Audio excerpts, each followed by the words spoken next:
Hello and welcome. You're watching One India News. This is our weekly show, Global Chit Chat, where we discuss the top developments in geopolitics with our guest and expert, Mr. Tridivesh Singh Maini. Hello, sir. Welcome back to our show. Thank you very much. Thank you. Hi, sir.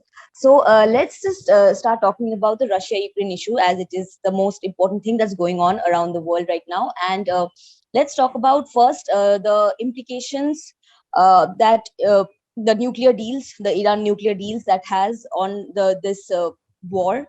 Firstly, and secondly, let's talk about Pakistan's Prime Minister Imran Khan's role in this entire scenario, and also China's role.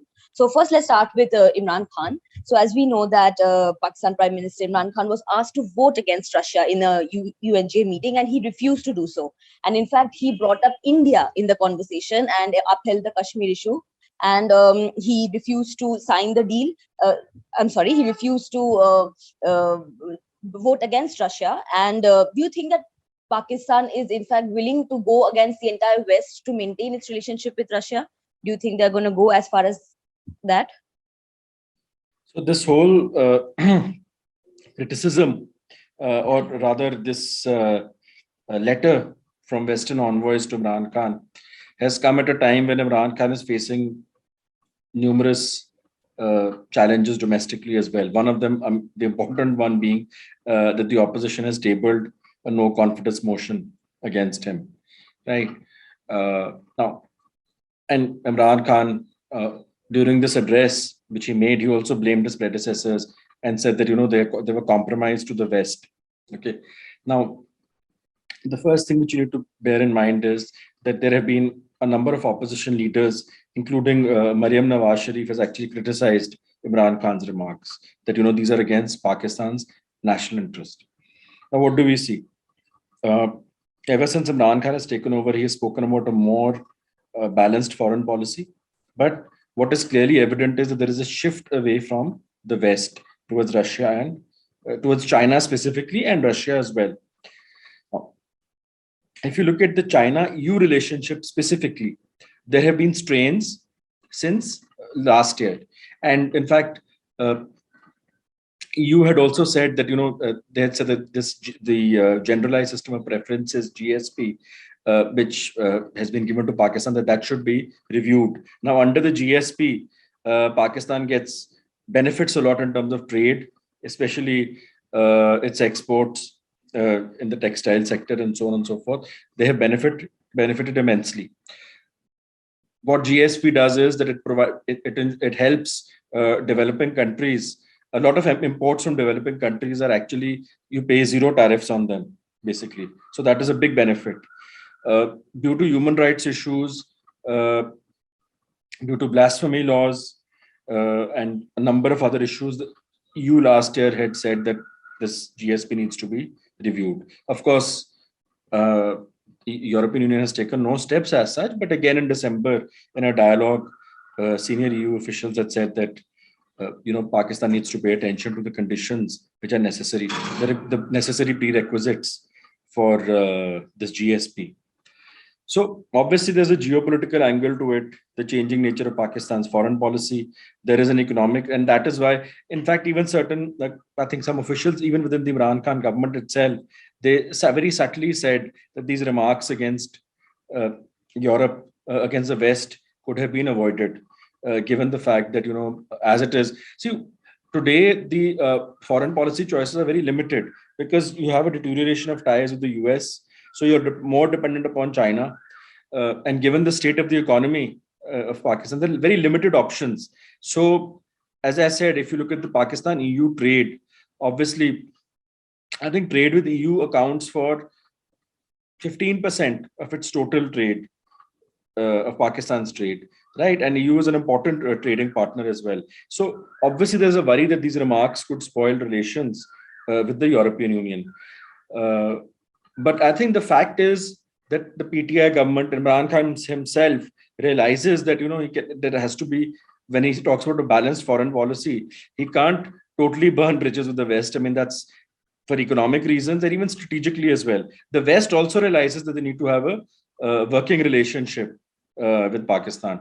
But I think what has happened is that in the last if you look at the Pakistan foreign policy, there was ever since this China-Pakistan economic corridor, as it is, Pakistan has moved closer towards China, and the relations with the US have continuously, been coming downhill, except on the issue of Afghanistan. That is, the Trump administration worked with Pakistan. But if you look at the economic relationship, if you look at the withdrawal of the aid, financial aid which was given, and military aid, civilian aid, and so on and so forth, the Biden administration has not revised that. Now, in the last few days, you also see that the ties with UK have also witnessed, there have been strains, and the UK has criticized Pakistan's approach towards the Russia-Ukraine crisis. So I think that there are limited foreign policy options.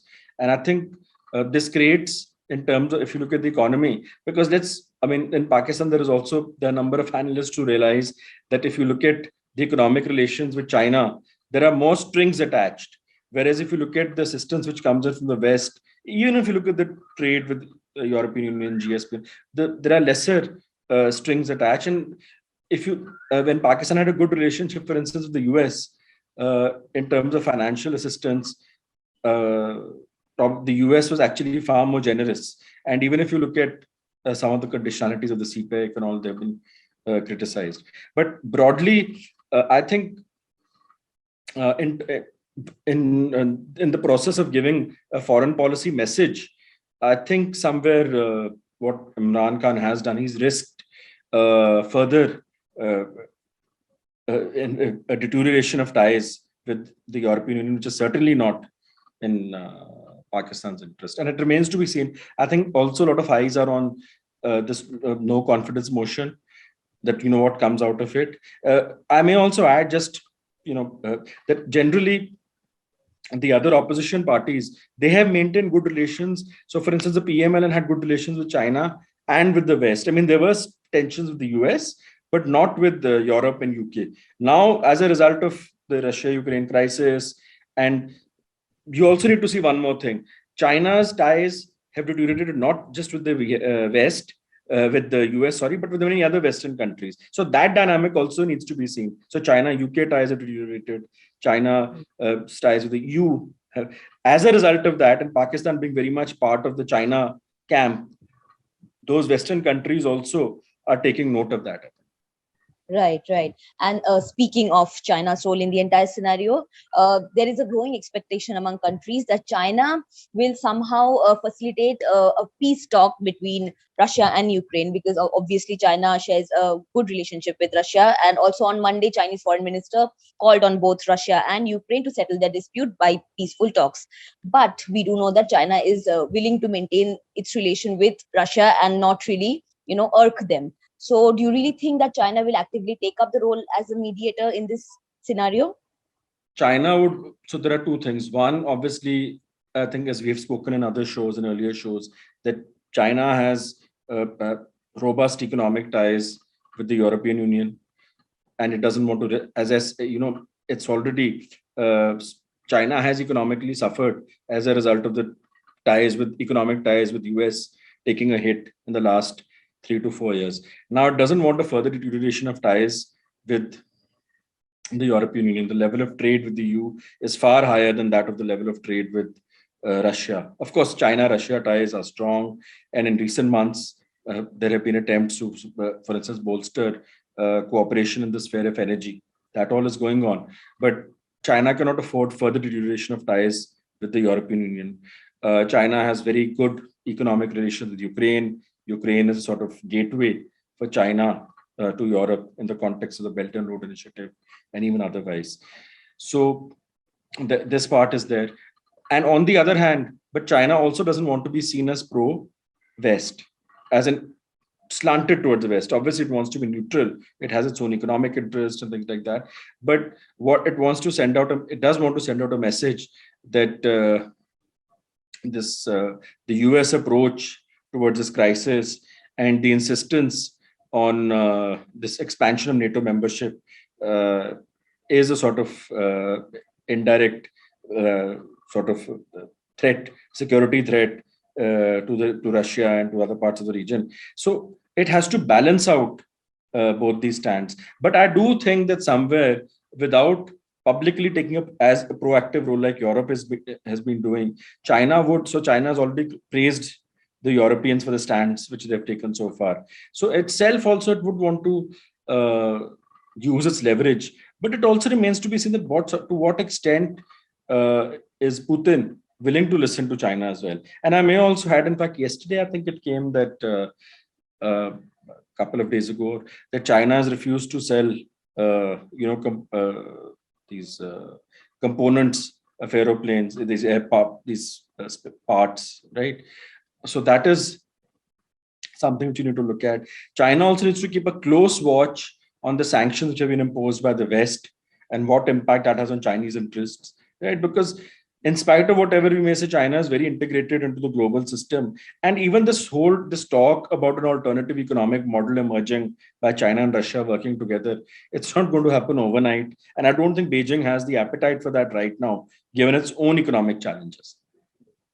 So, coming to the Iran nuclear deal, in Vienna, a talk was going on. It was being held to revive the Iran nuclear deal, but reportedly, amid this Ukraine-Russia war, again, the talks came to a pause, right? And Russia has also requested that any future business with Iran, they should be exempted from any EU or US sanctions, right? So, what do you think that this will be? The outcome of this scenario will be, because this seems to be a very chaotic mess right now. Yes. So again, Russia has actually played a very important role in this deal, and Right. something which has been acknowledged by the US. So at this stage, I think this is a major obstacle, and obviously it's a major impediment at a time when there was a belief that all the signatories were heading towards some sort of agreement. Even IAEA has recently said that obviously there are issues which need to be addressed, but both Iran and IAEA will adopt a more pragmatic approach, because there are certain sites to which it wants access and it wants information and so on and so forth. So there was now, as far as so what this does is, one, obviously there is a now in the last day or so, there's a bit, the hopes with regard to the nuclear deal being revived have been shattered to some extent, and they're saying, as it is, there are differences between Iran has been very clear about its demands, and obviously the US and other EU countries and UK, they have had a firm stand on certain issues. But since the last week or so, there has been this hope that yes, we are heading towards some sort of. But I think what is interesting is the Iranian reaction. So they were obviously not too happy with the Russian demand, because if there's, as a result of the oil shortage globally, US has been looking to Venezuela, Saudi Arabia, and Iran as an important alternative. So if Iran actually has a capacity to pump much more oil, and in that situation, it could become an alternative supplier. Now, Russia, by doing so, what it has done is, by if you delay this deal, obviously it doesn't want the oil prices to come down. Russia does not want that to happen. Whereas if Iran is able to supply oil up, the oil prices will come down ultimately, and Iran will obviously benefit economically. Also, it will benefit and all that. So I think, even though the Iran-Russia relationship is otherwise very strong, but Tehran has not taken very kindly to this. But at the same time, again, they have said publicly that obviously we don't want to impinge upon. We don't want the sovereignty and self-respect and everything of any other country to be impinged upon. And again, the problem which Iran faces is that whatever its stand maybe doesn't want to be seen as, sort of pro-West and tilting towards them. So it has balanced out its reactions. But I think this nuclear deal was very important, because just to, if you look at, as I said, the list of countries which are emerging. So US has even, senior US officials visited Venezuela also last week, and they expressed their willingness to remove, sanctions with regard to oil, so that the oil imports from Vienna can be allowed to the US, and so that's one thing. Now, the other thing which they're also looking at, the other option, as I said, is Saudi Arabia and UAE. But Saudi Arabia and UAE, because of their own reasons, because of the deterioration of ties with the US, so far they have declined to increase uh, the oil, the level of oil which they pump and all, right? Now, they even refuse to they have declined to take phone calls from Biden regarding this. So the options essentially are left to that Iran and Venezuela. And I may add that as it is, Biden has faced criticism domestically that, just because of these oil, you should not give, first of all, the Iran nuclear deal should not be revived so easily. Sanctions against Venezuela should not be removed. So these complications are there. So I think what we are seeing in the crisis is that essentially, just to sum up, if you look at again, this reiterates how ultimately the only thing which is constant is interests of each country.